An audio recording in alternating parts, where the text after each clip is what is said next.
মহান স্বাধীনতা দিবস উপলক্ষে শুক্রবার বিকেলে রাজধানীর ইঞ্জিনিয়ার্স ইনস্টিটিউশন মিলনায়তনে আলোচনা সভা করে বিএনপি। সরকার প্রধান হিসেবে দায়িত্ব গ্রহণের পর প্রথমবারের মতো এদিন কোনো আলোচনা সভায় প্রধান অতিথি হিসেবে অংশ নেন প্রধানমন্ত্রী ও বিএনপি চেয়ারম্যান তারেক রহমান। প্রধান অতিথির বক্তব্যে সরকার প্রধান বলেন, শহীদ রাষ্ট্রপতি জিয়াউর রহমান হলেন বাংলাদেশের ইতিহাসে অনিবার্য চরিত্র।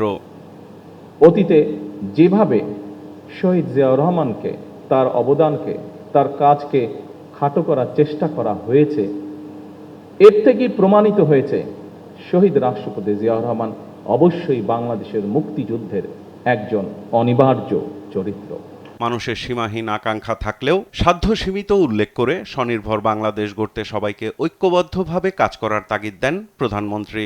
আমাদের সাধ এবং সাধ্যের মধ্যে ফারাক থাকলেও আমি এই দেশের একজন নাগরিক হিসাবে, একজন রাজনৈতিক কর্মী হিসাবে দৃঢ়ভাবে বিশ্বাস করি, আমরা যদি ঐক্যবদ্ধভাবে এগিয়ে যাই, আমরা যদি ঐক্যবদ্ধভাবে সকলে একসাথে দেশের জন্য কাজ করি, তাহলে অবশ্যই আমরা আমাদের কাঙ্ক্ষিত স্বনির্ভর বাংলাদেশ গড়ে তুলতে পারব।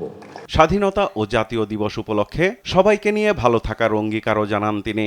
সমাজের একটি অংশ নয়, বরং আমরা সকল শ্রেণী পেশার মানুষকে নিয়ে এই দেশে আমরা ভালো থাকব, এটি হোক এই স্বাধীনতা দিবসের অঙ্গীকার।